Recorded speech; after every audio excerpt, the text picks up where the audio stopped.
How is it going? How did it go? I thought it was absolutely amazing. Oh, it was so good. We all found stuff that we relate to. The cool thing about the podcast is that I feel like we are from all over the world. We are so different, but we have the same objective. So I never wanted to direct the podcast to just one thing. I wanted to hear your thoughts. I for me, it was very cool. Like I learned a lot. This young man is learning so much. I believe in prevention, as you know, Charlie, she's a doctor. Like everybody gets to you after the situation. But every time I think of our podcast, it's basically how can we prevent and be educated? How can they prevent them from getting to me? Yeah. Yeah. I love when he was talking about healing in community. I was like, yep. Yes. That's us. How important it is to have faith in the world. Yeah. Yes.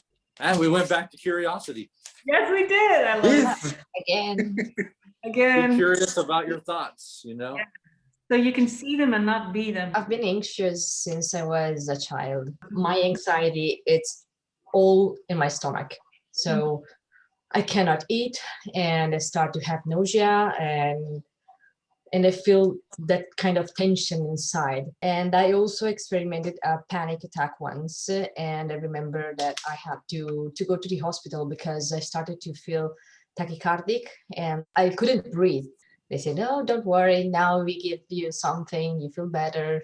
Yeah, that's kind of the thing that he was saying. If people cannot function without medicine, then by all means use a medicine. I think it's not necessarily a solution, but it can be a necessary ingredient to get to the place you need to be to heal. I don't consider myself a very anxious person. I'm definitely an up in my head person though.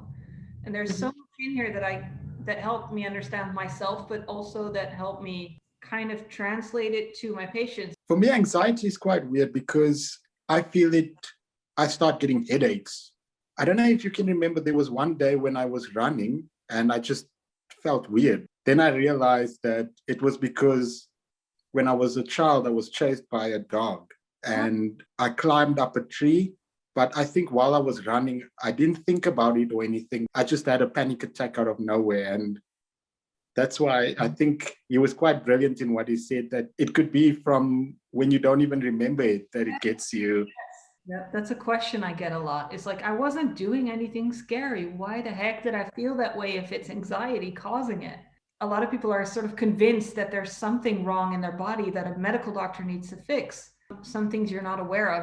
They have to see it in order to believe that because they learned it without realizing it. Yeah. That's what he said. You got to feel it to heal it. Yes. Yeah, for sure. It's exactly the moments where he's sitting down on the couch doing nothing in particular. That's when these things start coming up. Yes. Always. The most of the times. For Dayne, it's whenever he tries to log into his Wi-Fi. I thought it was an interesting thing when he said, what if you can recognize that feeling and just feel it without attaching a story to it?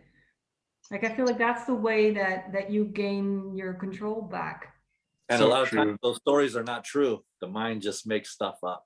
Like you said, even in those stories, sometimes your mind will make them worse than what they actually are.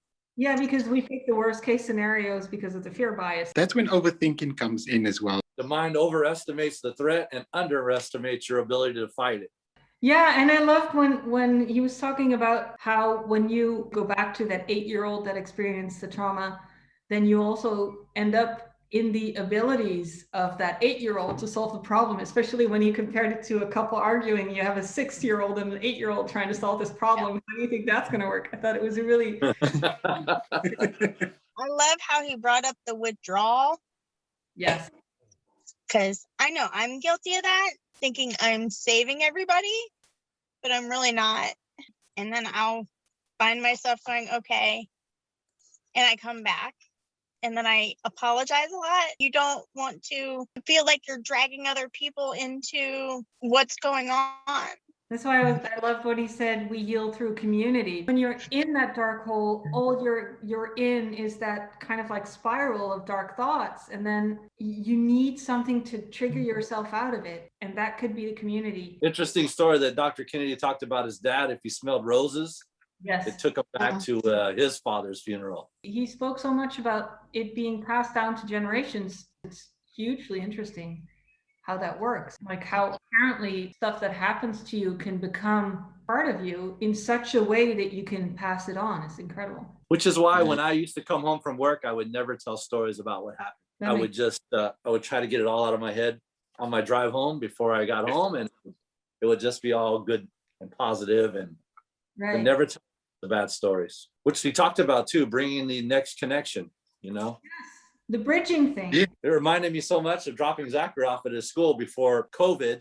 And I would always tell him to have a great day at school. And then when you're after school, we'll either go swimming or we'll watch a movie or we're going to watch this. So I'm like, wow, I was doing something right back then. This is great. And I like that he also said, if you have to wait 5 seconds, it's not fear, it's anxiety. Yep. If fear skips a week or if there's a hiatus, then we have 5 seconds to wait. Do we start calling it anxiety of the Walking Dead?